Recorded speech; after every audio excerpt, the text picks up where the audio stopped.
Thank you so much for having me here. I've been asked to talk about, which is Out of Africa, digital stories that could shape the world. Let me try to go a little bit back into the history. I believe Africa is a continent that is known for great inventions, and among all, which is, I believe, in my view, and especially from where I come from, specifically in my field of science, mathematics, and a little bit of engineering. How many of us here have been to Egypt? And how many of us have had a chance to visit the pyramids?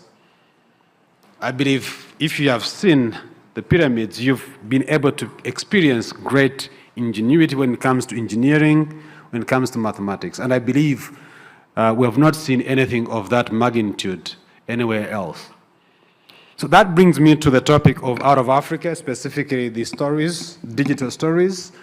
I think Africa is underestimated when it comes to digital innovations.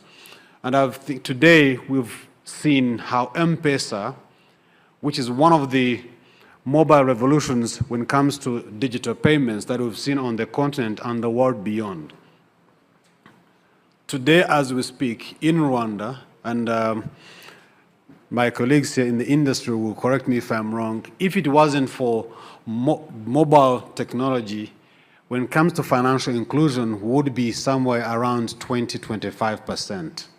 But because of mobile payment services that we have in the country, we're around 89–90% when it comes to financial inclusion. And we've seen this go a long way on the continent and beyond that we have not seen happen anywhere else in the world. I believe if you go to Europe, when you tell them about something called mobile money, they'll be like, mobile what? Yet for us, it's the way of life here. It's something that we've seen and that we have experienced. Some actually of our children, when you ask them how to do payments other than mobile money, they'll be like, Dad or Mom, how else do I do that? You know? And this is an African invention that was able to respond to an African challenge. But it goes further. When you look at telecommunications, we have companies like MTN. This is a company on the continent that was conceived, developed, and it has gone now global as a global player when it comes to digital infrastructure, which actually is a backbone to so many other services that ride on that. But before I go further into other great innovations that we've seen or some of the stories, it would be of no use if we actually did not put these innovations to a specific use case. And here I want to highlight Zipline, which is a company that was riding or using drone technology that to some extent didn't know what to use that technology for. And the government of Rwanda, under the leadership of His Excellency the President, said, you know what, I think we have an idea for you. Come to Rwanda and we'll be able to show you how we can use the drone technology. I'm sure majority of you know the story. Zipline is now a global phenomenon that is going around the world, transforming how healthcare services, especially delivery of blood and medicine and now other medical supplies are being done. That was conceived, the idea of delivering blood that was taking 4 hours, 5 hours, to do it in 20 minutes, 30 minutes, is a brainchild of Rwanda on the African continent. I will not go into the likes of Flutterwave, which is a Nigerian company that is transforming payment services, both cards and mobile. And by the way, is there anyone from Visa here?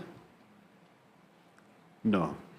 So 10 years ago, or a little bit longer, there was a South African company that was called Fundamo. Fundamo was a mobile-based company that developed somewhat what is similar to M-Pesa. They were able to revolutionize payments in South African market because some of the mining companies did not have a way of transporting a lot of cash. to go to pay their mine workers and other workers. Fundamo came up with the idea, say, we'll be able to deliver it on a feature phone. Some of the companies at that time did not understand how that could be done.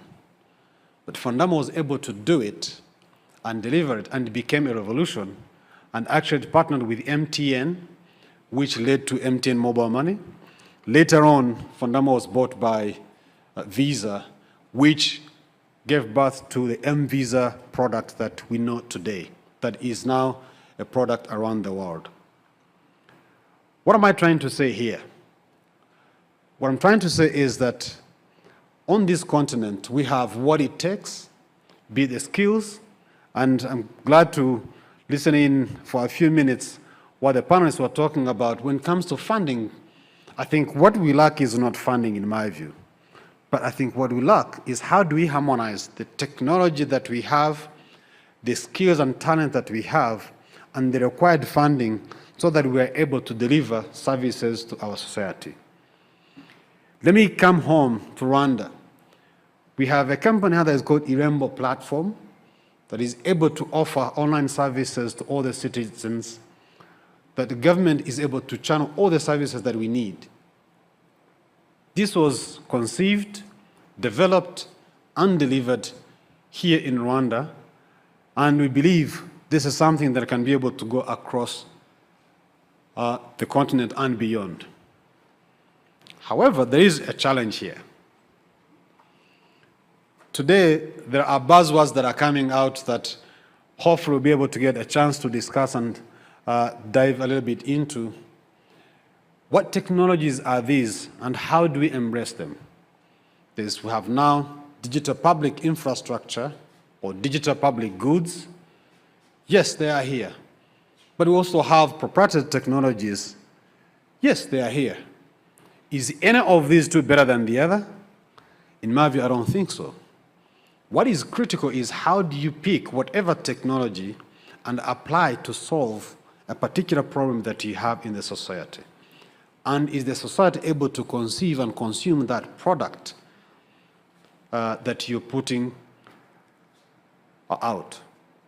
And finally, and this is to my fellow Africans, how do we stop being consumers of these technologies, but actually we become producers and developers of these technologies?